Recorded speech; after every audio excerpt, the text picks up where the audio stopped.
Hey everybody. I haven't done any Smite videos just yet, so this will be the first one that you guys will be seeing. I decided to start with something like really simple and just do a tier list for mid lane. Um, Nothing surprising with the like tiers that we're gonna go with: S plus, S, A, B, and then C. Um, yeah, and this is for 8.7, so if you're watching this in the future, which I doubt, but if you're watching this in the future, anything that is said here is only up to date from 8.7 bonus patch. 8.8 hasn't come out yet.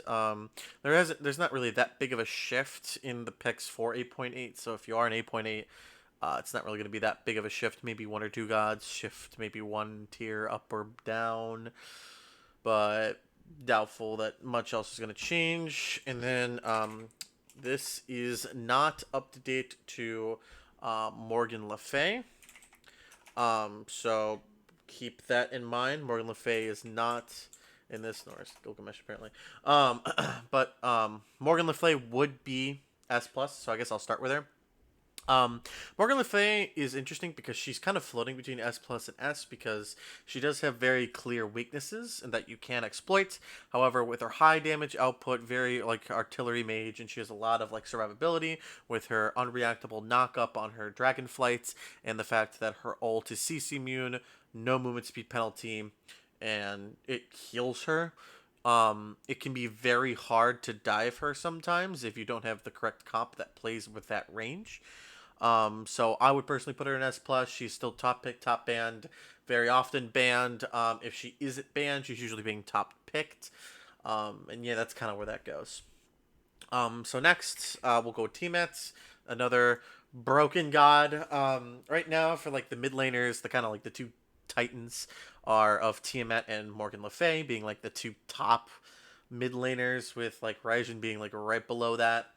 And the thing with Tiamat is that it is oppressive. It has been banned over and over and over and over and over again. And while you don't really pick Tiamat for the split push potential because their split push does like nothing anymore, it's just the fact that it's later the game goes, the amount of just quick damage she's able to do. Her one does so much damage, and then she has a free stun if you're able to line it up correctly. Her ultimate tornado is actually does damage now. It used to be pitiful and not even worth using, but they buffed it because it was horrible, and now it does damage, and now it hurts like a bitch.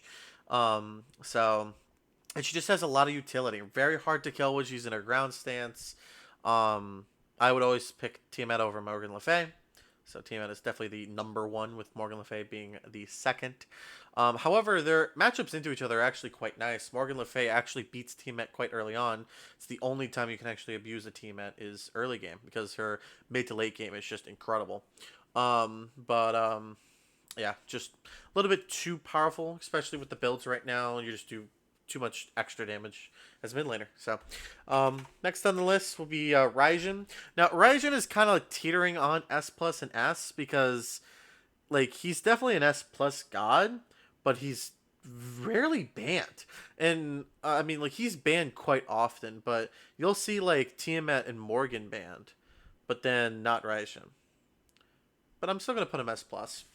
And really, funny enough, Ryzen is like one of the only mages that can kill Morgan Le Fay and can kill Tiamat. Like, it's really weird because Tiamat and Morgan Le Fay are still better than him objectively, but Ryujin as a god is just exactly what you would want to play into those top two picks.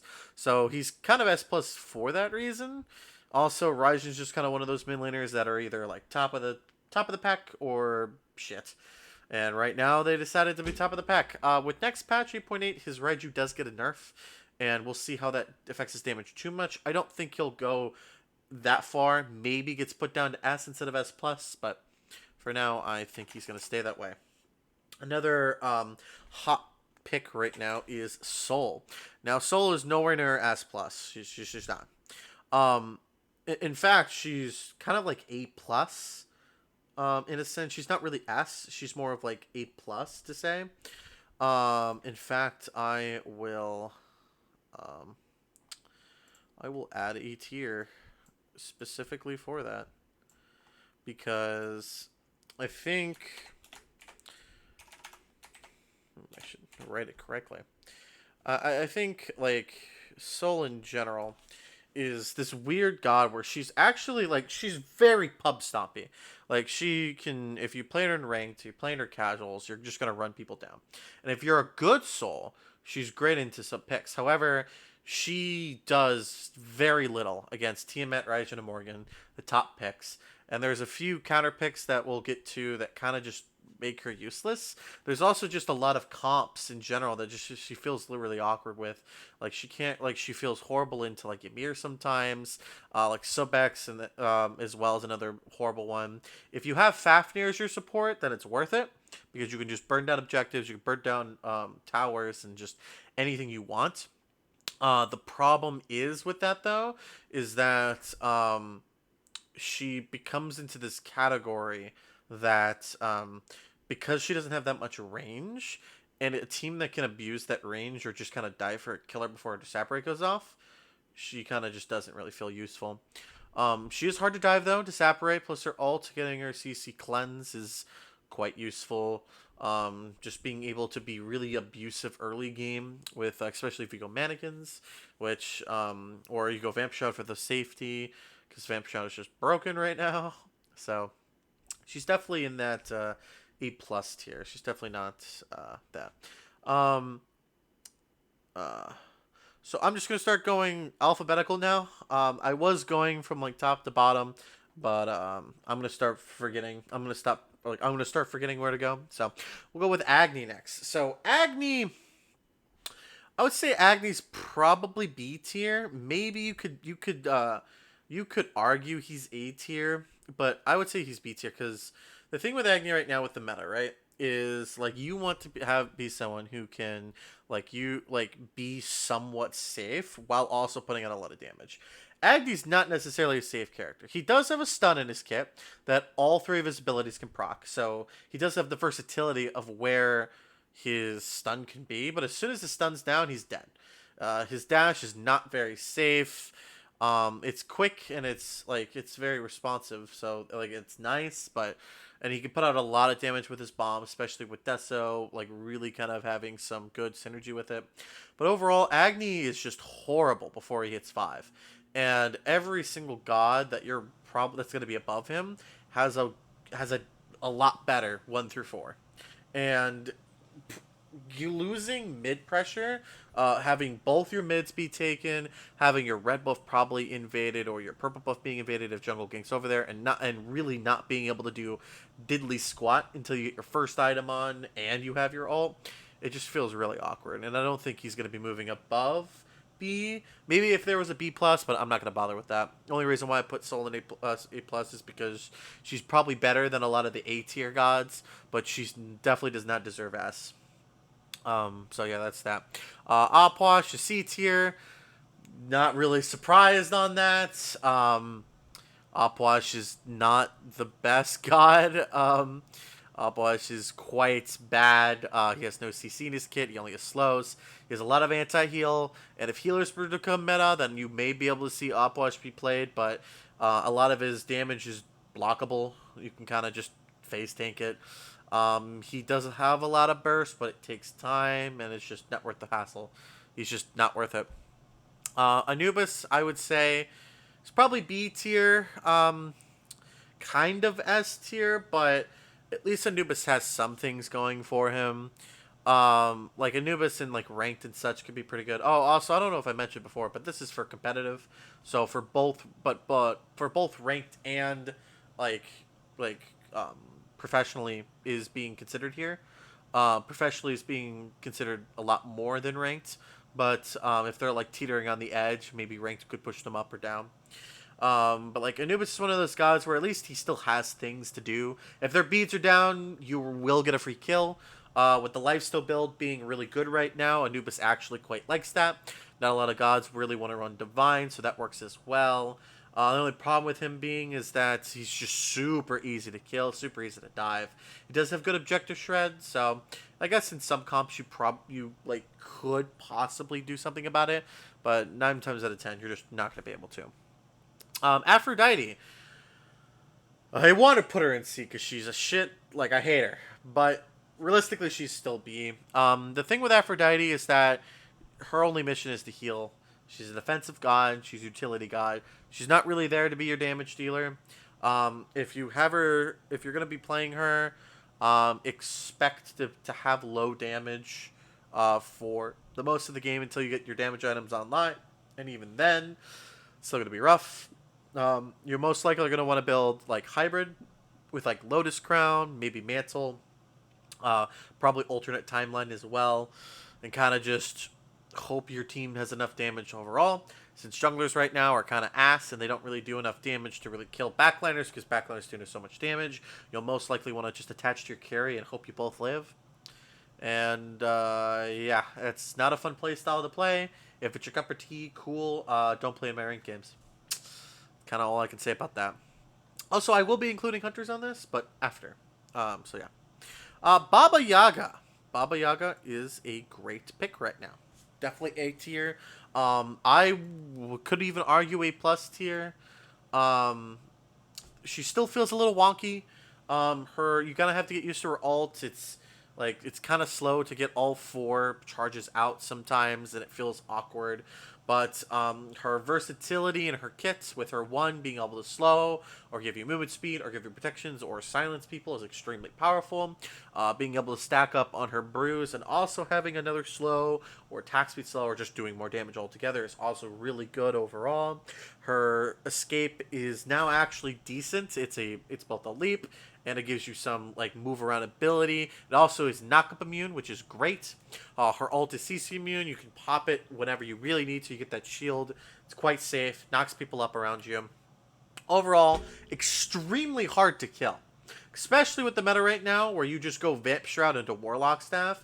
She starts the game with 175 extra health, which is nuts. She's so tanky early. Vamp Shot is just a little bit broken, but also just the build in general is just tankiness. After Warlocks, you just go coin, and then you kind of just do whatever you want. One of the only gods that can kind of get away with Warlocks right now, and just overall feels really good to play her. She definitely struggles early with damage. It's definitely one of those gods that you have to build a team around the fact that your main laner is not going to do damage early. But if you get past that early part, she's a great god, and I would love to see her in my games. Baron, C tier. He's not a mid laner. Only reason why I'm including him on this tier list at all is because he's considered a mage. I don't really think there's really much else to say about it. Baron Simony does not do damage, really. He's a solo or a support player, or support. He is not a mage. He should realistically have his role switched from mage to guardian, and that's about it. Let's see. The next main laner on our list, Changa. Uh, Unfortunately, I almost want to put her in C, but I will put her in B. I might have a B minus tier or like a C plus tier. We'll see at the end. But Changa kind of has the same problem as Afro, but at least she does a little bit more damage. The meta just really doesn't fit for her right now. All mages right now get a lot of extra farm. They also get a lot of extra just damage in general, and Changa could not put up with that much damage that much early. She really needs to ramp up to start doing things. If she gets ahead, like any other god, you could probably do well, but just overall, she needs some buffs if she's gonna do well into this meta. Kronos. Now, Kronos is interesting because I'm actually gonna put him in A. Because like the thing with Kronos right now is he does very little early. However, his clear is surprisingly good. When you hit like level 3, you can full clear the wave pretty quickly. It's actually surprising how well you can clear the wave. He's a lot of sustain in his kits. Usually you just run Warlocks, and then you go a mix of lifesteal and attack speed. And as long as your team doesn't lose the game within the first 15 minutes, like 10-15 minutes, he's going to feel great when you get online. Great pick overall. It's really hard to fit in the comps because like right now, right, you really want pressure in mid. Like you really, really want pressure in mid. Unless both teams drafted comps that kind of want to wait until the 10-15 minute mark or like really team fight focus, I don't think Kronos is going to strive. He's definitely at the lower end of A tier, but he's definitely good enough to be A tier. Extremely hard to kill, really good sustain. Overall, if you're good Kronos, go ahead and keep going. Discordia. Discordia is another A tier god. The thing with Discordia as well is that like she's in this weird mix where she's like she's okay. Like she has her madness is amazing, right? Like her two. But like her one is meh. Like it's really just a poke tool. It does a lot less damage than you really want it to do. But she does have a good CC mute ult and the apple with its cripple and it can spread if they're close enough.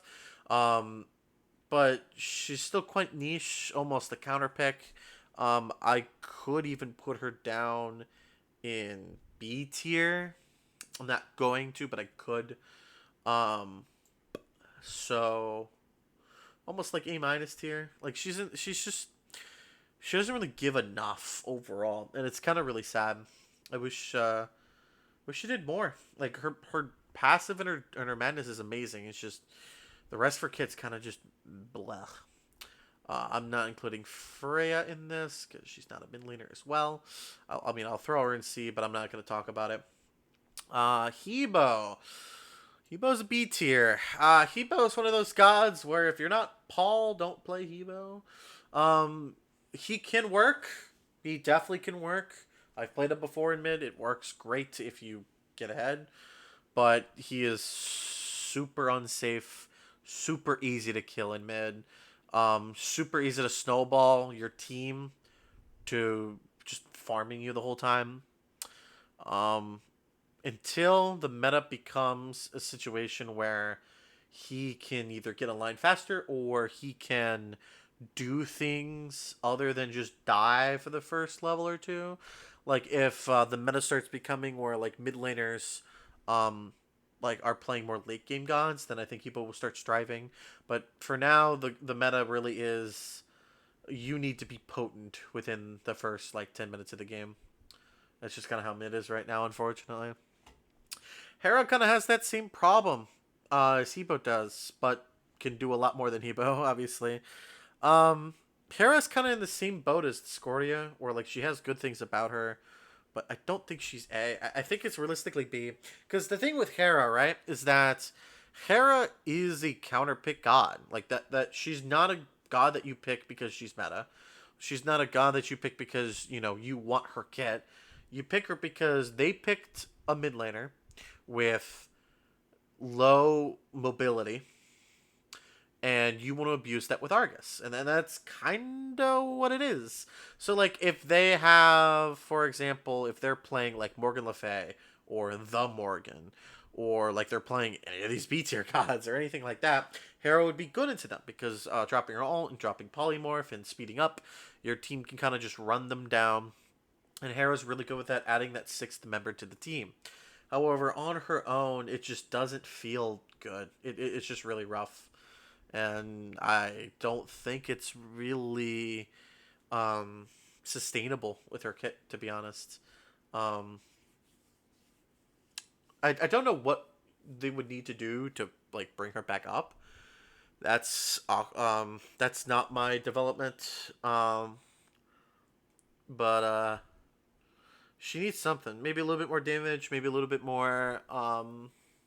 Maybe better cooldowns. She has pretty high cooldowns. So, I don't know. I mean, they just recently buffed her. Dardes and BMT can play her amazingly, but she's a counter pick, and she's pretty much always going to be a counter pick.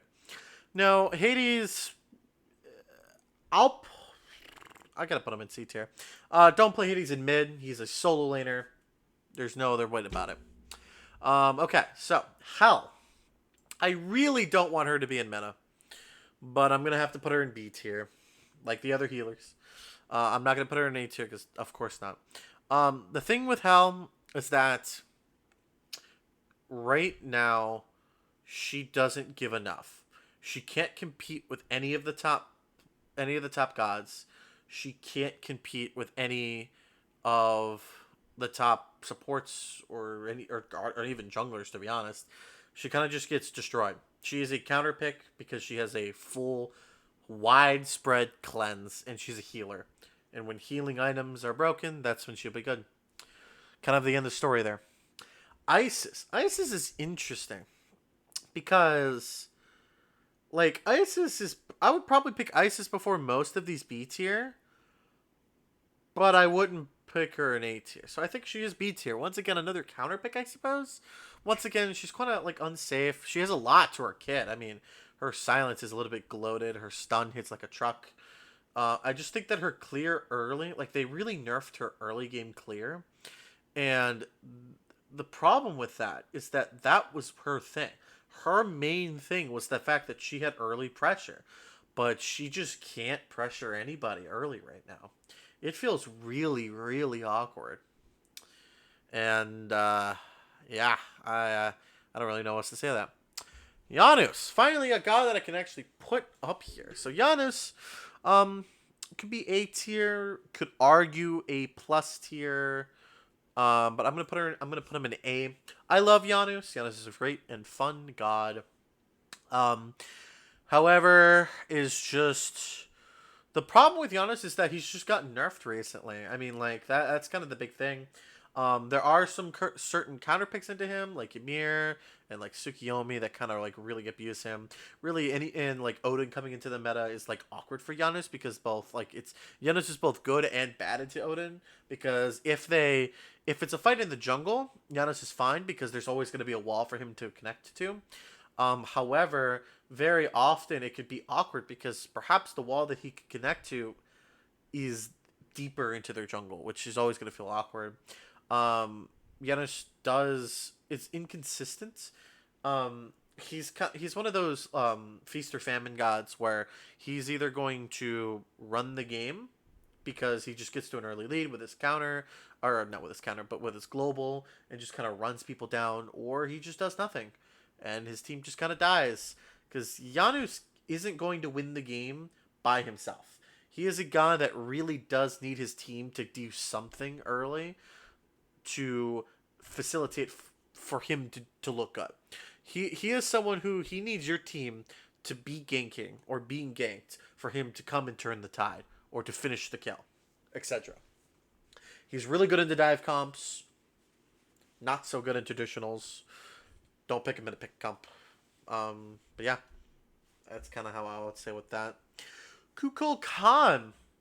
You know, in the beginning of Season 8, Kukul was being suggested for, let me just turn this to small.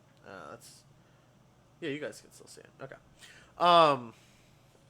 When Kukul first started in the game, right? Or not started in the game, but started Season 8, it looked like he would have been a good pick to pick. He was picked a couple times. He was just running that high of Season 7. And, yeah, and then just no one picked him anymore. And then Boots got removed, and everyone's like, oh, Kukul's going to come back, because you could just start the game with Book of Thoth. And then that didn't happen. So now we're in this awkward scenario where Kukul is not a bad god in any stretch of the imagination. In fact, Kukul is pretty good. I think Kukul would be considered B+ tier, personally. Kind of like with Isis or Hera here. But it's awkward because all he brings is damage, and that's it. So your team has to facilitate some kind of CC, and he's also extremely easy to dive. Fenrir being in the meta right now literally ruins Kukul. Kukul's only self-heal tool is just to ult whoever's on him, and Fenrir kind of just ignores it because he's knock-up immune. And just all those soul inners right now kind of just dive him. They're guardians. Kukul isn't the best in the super tanky meta. Kukul is really good in like a squishy meta where he just gonna one-shot whoever goes on him. So when tanks get squishier, or when he gets another buff or whatever, I think we'll see him then. But right now it's just kind of an awkward spot for him, unfortunately. Merlin. Now Merlin is someone that I would actually argue is A+. The thing with Merlin right now is that if all the top gods are banned, Tiamat, Ryzen, Morrigan, he thrives hard. He does a lot for the tank meta that's currently going on. You go Chiron's coin, or you go the lifesteal build, you grab Ob Shard or whatever if you really want to grab something else. And you just kind of shred everybody, because right now with Sunder being OP, and with being Guardians being played in the soul lane, mages really need to have some form of shred, because almost every game is a triple frontline. Merlin loves to shred ticks. That's what he's made for. And because items are getting online faster and you don't need boots, you literally just rush coin or even Kronos Pendant if you have more money, and you're good. After that one item, Merlin feels great. And a lot of these other gods, you can't say after one item they feel good. Aside from the top gods, of course. Like, Sol needs about 2 items to feel good. Baba needs 2. Kronos needs like 4. Discordia needs 2. Giannis needs about 2.5. Merlin just needs 1, and he feels great. So, however, his biggest weakness, of course, being is that he just tickles you early. Until he gets that item online, he literally just tickles you. And if he gets killed early, then he's down under. And he's down under bad. And it's really hard to survive after that, to be honest. It's really, really hard. Yeah, I'm tempted to put like Baba at A+. I'm tempted to put Giannis in A+. I'm tempted to put Soul back in A, because I think I'm a little biased on Soul. Yeah, I think I'm biased on Soul. I'm gonna put her in A. I'm gonna put Baba in B in A+. I'm gonna do like this. I think that's better. I'm sure a lot of you in the comments were yelling at me for putting Soul too high, and I think that was definitely a little bit biased on both ranked and just in general, because Soul definitely is starting to fall a little bit. She didn't really even get nerfed that much. They just like tweaked her Stellar Burst slightly, so the delay wasn't as big. But yeah, I think she's more like A. Okay, so going forward, Nox. Yeah, no, just putting that in C. Not even gonna think about it. Nuwa. Now, I'm actually gonna put Nuwa in B, and I think some people would put her in C, and I would agree in this meta she kind of feels like ass, but Nuwa is the definition of a counter pick. Like, she specifically needs particular gods to be in, like, on the enemy team to be played. She's not good by herself right now, and that's kind of just it. It takes a little bit too much for her to ramp up. She's super easy to dive, unless you're unless you're a few different characters who can't really like fight her into it. It just feels awkward for her, and I think it's kind of gonna stay that way for a little bit until until the meta shifts a little bit. All around is C. Don't even want to talk about it. Persephone is bugged, so we're gonna put Persephone. I mean, if Persephone was in the game, we'll say S. Haven't even gotten to play her in who knows how long, months. But as soon as she gets lifted from her hypocrisy of bugs, maybe she'll be played again, but she'd probably be S. Poseidon, probably B. Poseidon is just Kraken is all he does. He's an alt bot, and his ult doesn't even really do that too much damage, so not really much else to say there. Raw, I'd say, was A+. Raw right now is interesting because he's probably one of the most underrated A tier gods.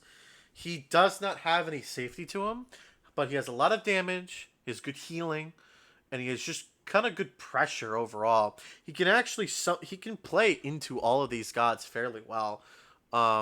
He's one of the only ones that can kind of hold his own. And if you give him the slightest bit of room to breathe, just the slightest bit of room to breathe, he will just win team fights. Because Ra is one of the rare mages that can use his ult to start a fight. He can just ult the backline with how low his cooldowns are, and the team fight starts with the enemy team's backline at half health. A good Ra player will use his ult very often and very loose with it. He's not afraid to use his ult. Especially later in the games, you should realistically have close, if not full cooldowns, and you should just be raw ulting off cooldown. And it will do a lot for your team. You just got to be careful that you're not killing yourself to all ults. That some people do make that mistake, and just got to be careful about that. Next one being Silla. Kind of the same position as Raw. She kind of just fell out of the meta again. Haven't really been seeing her too much. You'll see her every so often. She's still a good god, still A+, still destroys late game. She really comes alive early game. I think the biggest problem with Silla is that the meta just doesn't really like her build path. Because the build path right now is actually quite low power.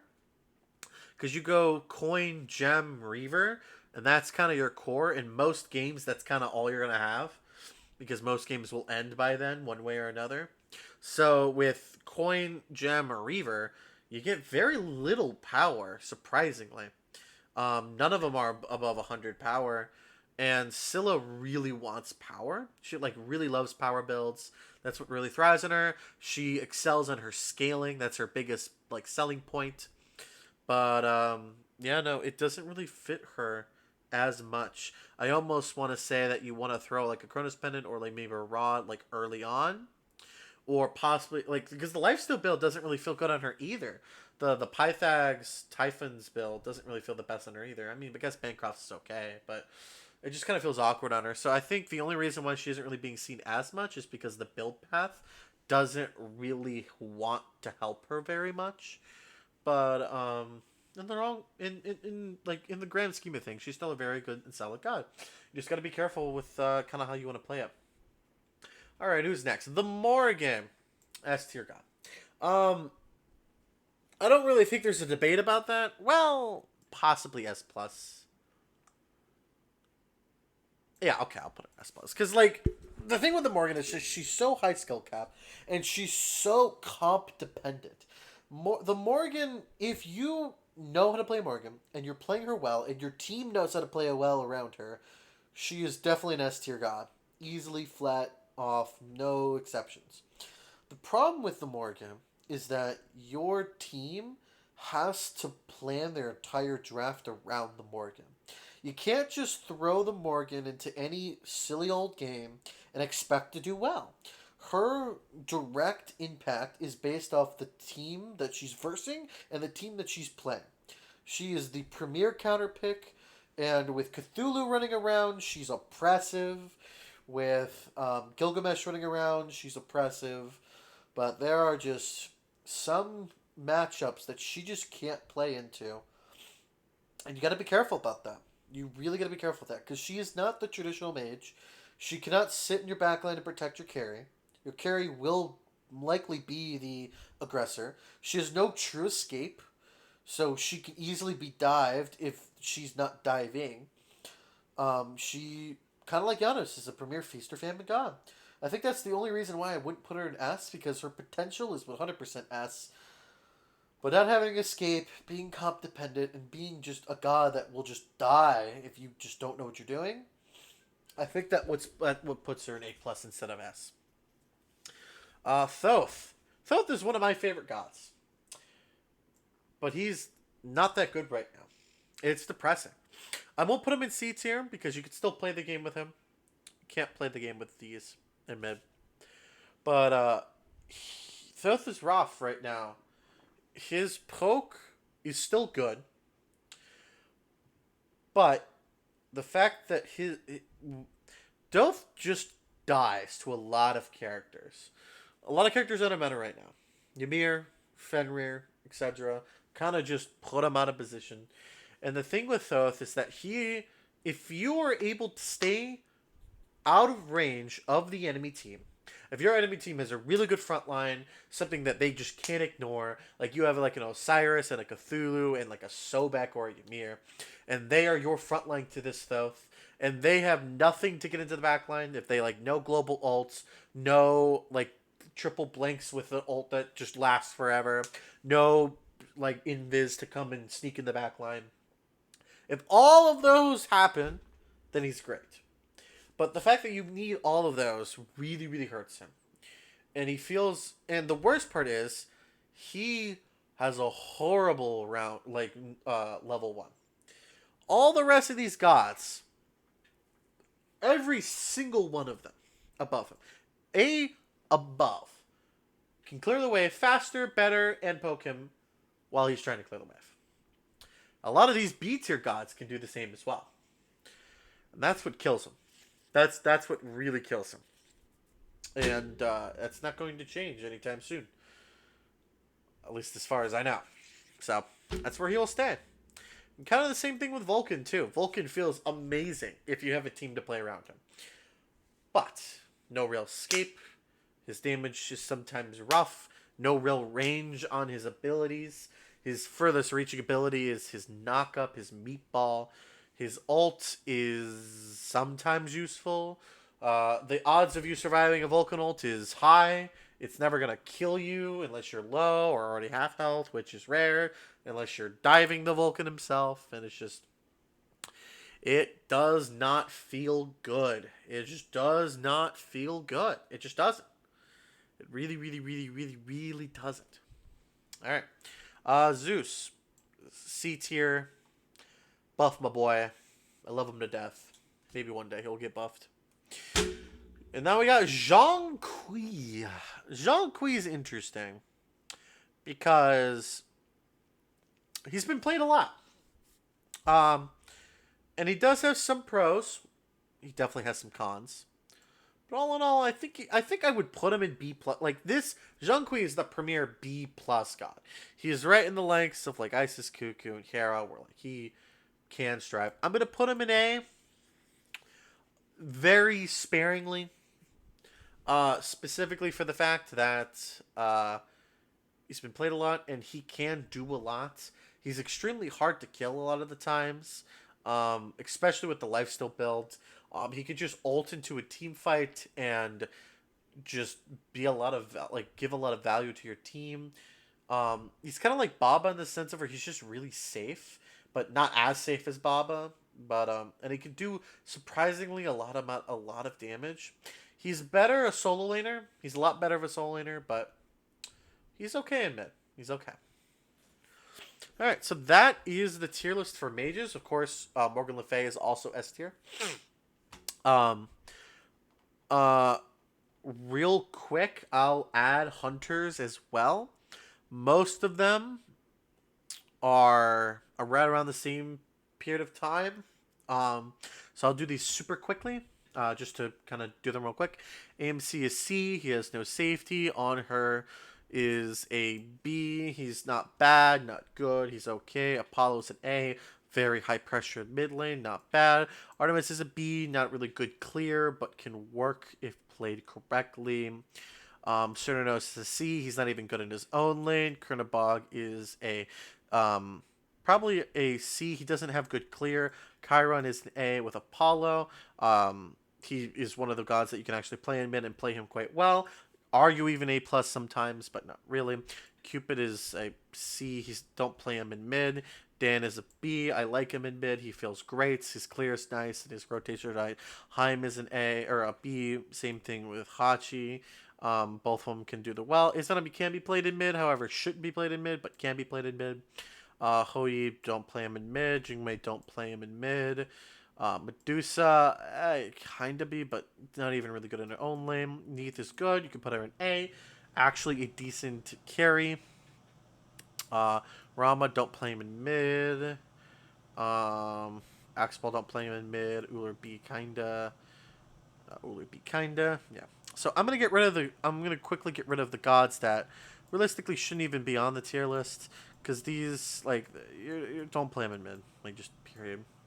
So I guess I'll just add the gods that realistically you could play in mid. You should be playing Artemis mid. On her, you can play them in. Okay, so we'll do that.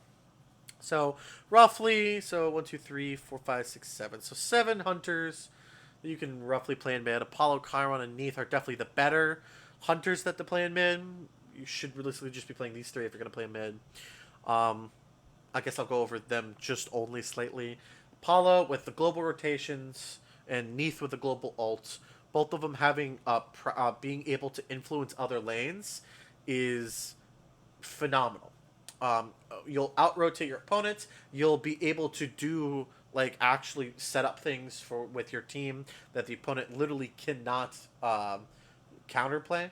there's nothing they can do about it. And just overall, that intense rotation pressure is just really good. Kyron is just a solid hunter that you like is very good at ability base.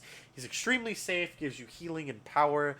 Has a long range ultimate that does a good amount of damage if you build Empower Pen. Which can which of course you really want long range damage if you're playing a mid laner. Chiron is one of the only gods that are play hunter that can actually fulfill that quota.